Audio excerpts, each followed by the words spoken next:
Shalom saudara-saudaraku yang dikasihi oleh Tuhan.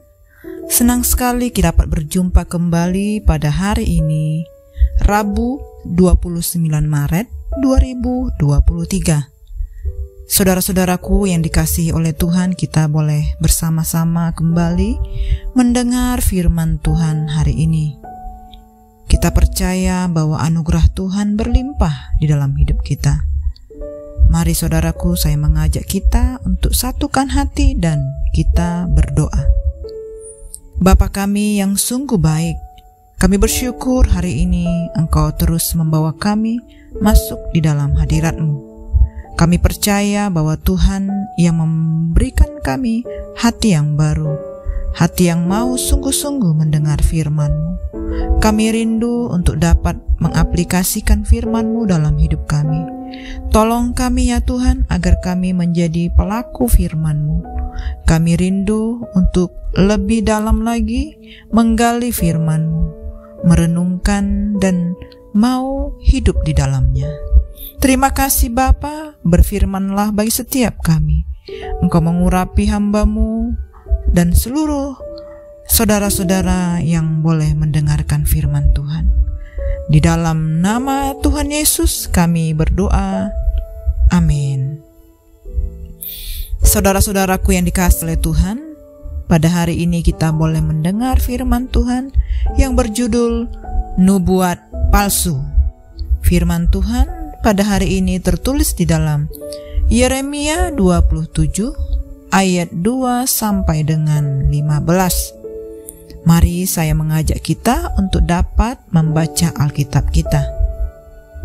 Disuruh untuk memikul kuk Babel. Beginilah firman Tuhan kepadaku. Buatlah tali pengikat dan gandar, lalu pasanglah itu pada tengkukmu. Kemudian kirimlah pesan kepada Raja Edom, kepada Raja Moab, kepada Raja Bani Amon, kepada Raja Tirus dan kepada Raja Sidon dengan perantaraan utusan-utusan yang telah datang ke Yerusalem menghadap Zedekia Raja Yehuda. Perintahkanlah mereka mengatakan kepada tuan-tuan mereka, beginilah firman Tuhan semesta alam, Allah Israel, beginilah harus kamu katakan kepada tuan-tuanmu. Akulah yang menjadikan bumi, manusia, dan hewan yang ada di atas muka bumi dengan kekuatanku yang besar dan dengan lenganku yang terentang, dan aku memberikannya kepada orang yang benar di mataku. Dan sekarang aku menyerahkan segala negeri ini ke dalam tangan hambaku, yakni Nebukadnezar, Raja Babel, juga binatang di padang telah kuserahkan supaya tunduk kepadanya. Segala bangsa akan takluk kepadanya dan kepada anaknya dan kepada cucunya, sampai saatnya juga tiba bagi negerinya sendiri. Maka banyak bangsa dan raja-raja yang besar akan menaklukkannya. Kita lanjut ayat yang ke-9. Mengenai kamu, janganlah kamu mendengarkan nabi-nabimu, juru-juru tenungmu, juru-juru mimpimu, tukang-tukang ramalmu, dan tukang-tukang sihirmu yang berkata kepadamu, janganlah kamu mau takluk kepada Raja Babel, sebab mereka bernubuat palsu kepadamu dengan maksud menjauhkan kamu dari atas tanahmu, sehingga kamu kucerai-beraikan dan menjadi binasa. Tetapi bangsa yang mau menaruh tengkuknya ke bawah kuk Raja Babel dan yang takluk kepadanya, maka mereka akan kubiarkan di atas tanahnya. Demikianlah firman Tuhan, dan mereka akan mengolahnya dan diam di sana. Kepada Zedekia Raja Yehuda, aku telah berbicara dengan cara yang sama. Kataku, taruhlah tengkukmu ke bawah kuk Raja negeri Babel, takluklah kepadanya dan kepada rakyatnya, maka kamu akan hidup. Kita lanjut ayat yang ke-14. Janganlah dengarkan perkataan nabi-nabi yang berkata kepadamu, janganlah kamu mau takluk kepada Raja Babel, sebab mereka bernubuat palsu kepadamu. Sebab aku tidak mengutus mereka, demikianlah firman Tuhan. Tetapi mereka bernubuat palsu demi namaku, sehingga kamu kucerai-beraikan dan menjadi binasa bersama-sama dengan nabi-nabi yang bernubuat kepadamu itu. Amin. Nah, saudara-saudaraku yang dikasihi oleh Tuhan, kita sudah mendengar firman Tuhan bahwa Ia memerintahkan Yeremia untuk mewartakan peringatan kepada raja-raja dari beberapa kerajaan yang datang menemui Raja Yehuda, yaitu Zedekia yang hendak bersekongkol demi melawan kerajaan Babilonia. Namun para raja itu dan Raja Yehuda memilih mengabaikan nubuat Yeremia. Perintah Tuhan ini kemudian ditujukan juga kepada Raja Zedekia serta kepada para imam dan rakyat Yehuda. Tuhan berjanji akan menjaga hidup Zedekia bersama dengan rakyatnya bila mereka mau takluk kepada Raja Babel. Sebaliknya, kematian yang disebabkan oleh pedang, kelaparan dan penyakit sampar akan mereka hadapi apabila mereka menolak peringatan ini. Zedekia diingatkan hanya percaya saja kepada ucapan Yeremia, sebab nubuat nabi-nabi lain adalah palsu. Tuhan tidak mengutus mereka, walau mereka bernubuat dalam namanya. Tuhan bahkan menentang para nabi palsu dengan meminta mereka untuk bernubuat demi kembalinya peralatan bait Allah yang dijarah oleh Raja Babel. Saudara-saudaraku, banyak nabi palsu yang berkeliaran di sekitar kita, dan sekiranya kita berhati-hati, sebab nubuat mereka menyesatkan dan membawa kita kepada kebinasaan. Kita bersyukur kepada Allah yang sungguh besar, karena kita memiliki Alkitab yang adalah firman Tuhan.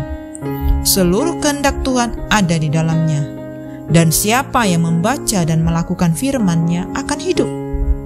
Nabi Yeremia menunjukkan betapa bahayanya tindakan peletakan atas pengharapan kepada yang bukan Allah.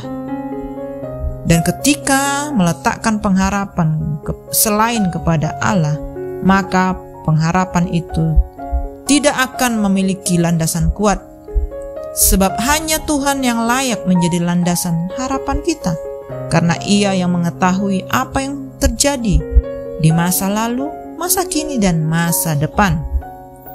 Tuhan Maha Kuasa dan membuat Dia mengenal setiap jalan dan sejarah hidup manusia. Saudara-saudaraku, Tuhan sudah memperingatkan orang-orang percaya untuk tidak mendengar nubuat palsu. Ketika umat memilih untuk mendengar para nabi palsu, dan mereka pasti akan mengalami harapan palsu yang mereka pegang, yakni kepahitan hidup yang dapat mereka alami. Saudara-saudaraku, dengan memilih taat kepada nasihat nabi palsu dan mematahkan kuk kayu itu, Yehuda dan bangsa itu lebih menderita ditindas Babel dengan kuk besi. Walaupun setiap kuk yang dimaksud kuk di sini adalah ajaran, nasihat, solusi dunia, bisa lebih enak dan lebih masuk akal didengar. Tetapi pasal ini mengingatkan bahwa menolak kuk ringan yang ditawarkan Tuhan berarti memikul kuk yang lebih berat, hasil buatan kita sendiri.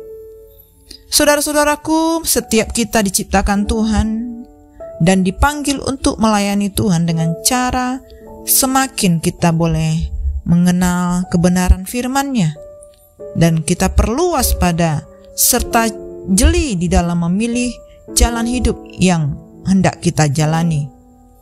Sungguh lebih baik kita hidup dalam pengenalan akan Allah yang sejati, serta memperhatikan setiap panggilan dan peringatan-peringatan dari Alkitab. Jadi saudaraku, mari kita putuskan kuk mana yang hendak kita pilih. kuk yang Tuhan berikan atau kuk yang dunia tawarkan. Amin. Demikianlah firman Tuhan pada hari ini, saudaraku. Mari kita satukan hati dan kita berdoa. Terima kasih Bapa yang baik, kami bersyukur buat firman Tuhan yang sudah kami dengar. Bapa, ampuni kami selama ini kami memilih ataupun kami mendengar suara-suara dari dunia. Kami boleh mendengar nasihat dunia, bukan dari firman Tuhan. Kami terkadang memilih apa yang enak untuk telinga kami, dan kami tidak mau ambil bagian di dalam kehendak Tuhan ataupun kerajaan Allah. Kami rindu Engkau yang memimpin kami, mengarahkan kami, menuntun kami, sehingga kami berada dalam kebenaran-Mu. Terima kasih Bapa, kuduskan setiap kami, pemikiran kami, keputusan kami, dan komitmen kami, sehingga kami menjadi manusia yang benar, kami menjadi pengikut Kristus yang sejati. Kami mengenal firman Tuhan melalui Alkitab, dan juga melalui setiap apa yang disampaikan oleh hamba-Mu yang Engkau utus. Terima kasih Bapa, ini doa kami, syukur kami, berkati aktivitas kami sepanjang hari ini. Kami serahkan semuanya hanya kepada Tuhan. Dalam nama Tuhan Yesus kami berdoa. Amin. Semangat pagi saudara-saudaraku, semangat beraktivitas. God bless you all.